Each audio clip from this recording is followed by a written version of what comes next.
How you doing, YouTube? Matt with Master Beer Reviews. Back for another review. Barley wine.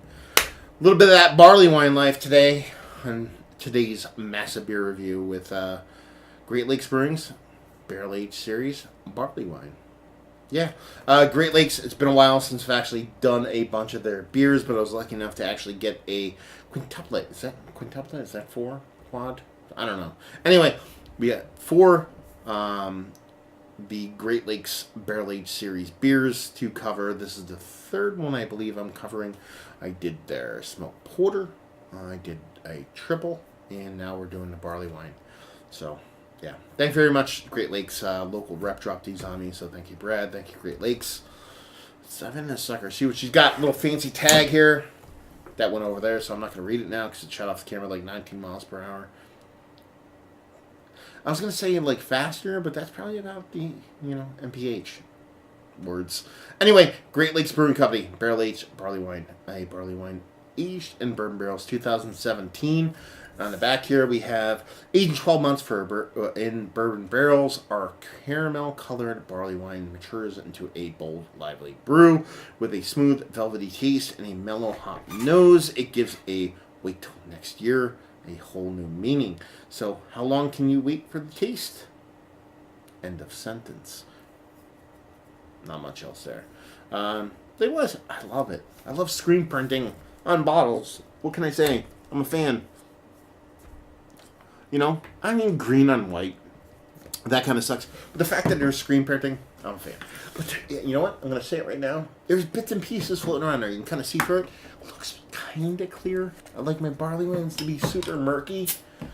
So we'll see what happens. Let's give this a pour, see what she's got. That's so light for a barley wine. That's what I thought. Like, just looking through the bottle, I was like, oh my god, that's like super light. I've never seen a barley wine I've really enjoyed that color. Let's put it that way. I'm not saying that's not going to be the case. I might enjoy it. I might love it. But that, my friends, looks more like a Belgian golden ale than a barley wine. Anyway, pinky finger, just over a pinky finger, off-white head. Really nice, beautiful, kind of snow globy carbonation. Subtle haze, and that'd be that. Yeah. Definitely doesn't look the part of a barley wine. See what she smells like.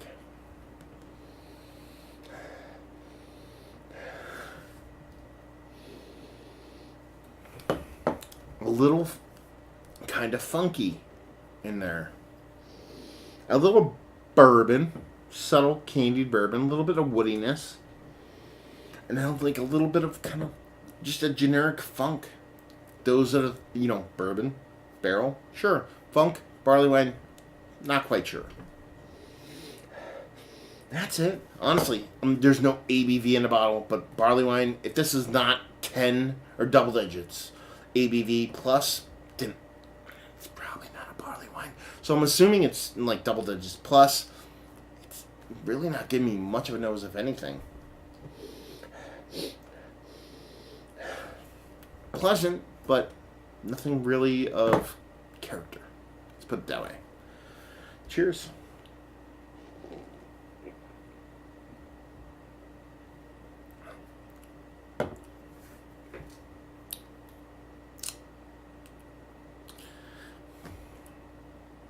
It's generic. It's what it is. It's a bummer, man. It's not bad, but it's just generic.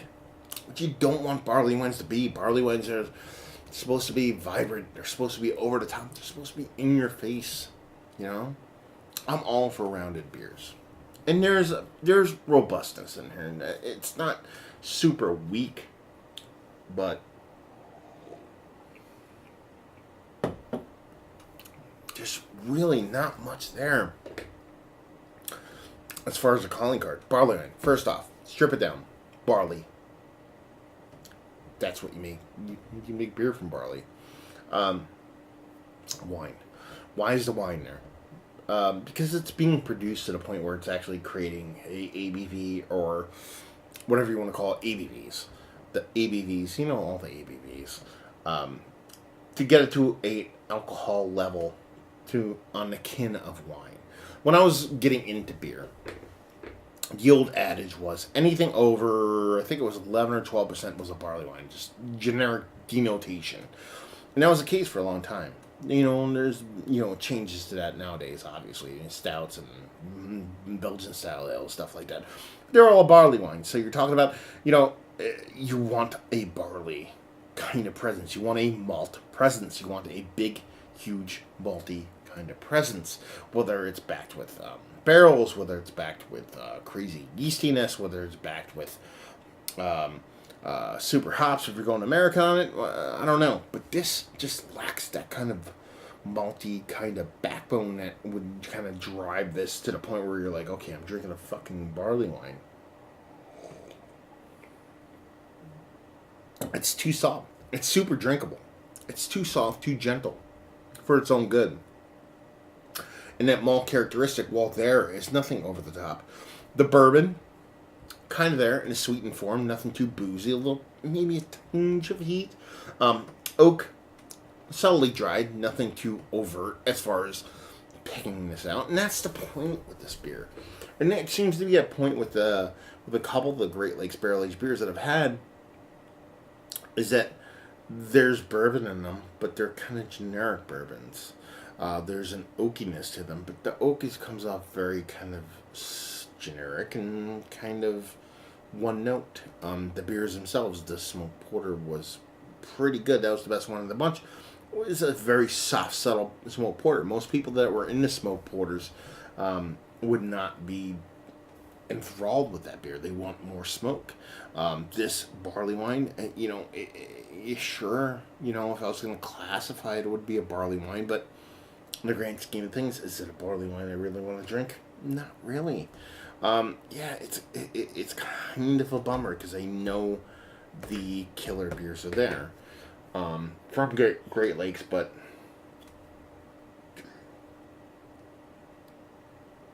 yeah, super bummer. You can see it from the get-go. I mean, that color. You do not make a barley wine, an English barley wine, because that's what this is trying to be. If this is trying to be an American barley wine, it failed even worse. But I'm saying, if this is English barley wine, look at that. It's a Belgian beer. It's a Belgian golden in color beer that just kind of never got where I wanted to go. It's not offensive. Not bad. There's a bit of bitter in there. Bit of sweetness. Nothing too crazy. Super bummer. So let's talk about it. Is this one of the better barley wines I've had as of late? No. Value availability? Don't know. It was given to me. And just say, if you like what we like this.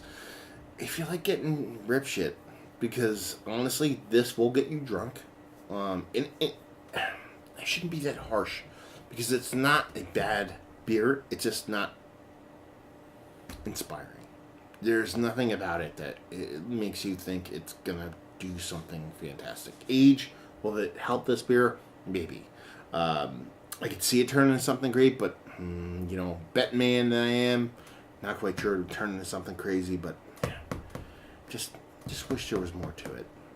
Wish there was something to it to hang my hat on, because really it's coming off pretty generic, and that's kind of a bummer. So if you like high ABV, relatively generic beers, this is your jam. There you go. Another review in the books. Hope you guys enjoyed the review. If you didn't, anywhere in between, please leave a comment in the comment section below. Like, subscribe, and all that fun stuff. Facebook, Twitter, Instagram, and tab, Master Beers, all that fun stuff. Hopefully you guys enjoyed the review. Hopefully you're enjoying a barley wine. A little bit better than this one. And hopefully see you next time. Cheers.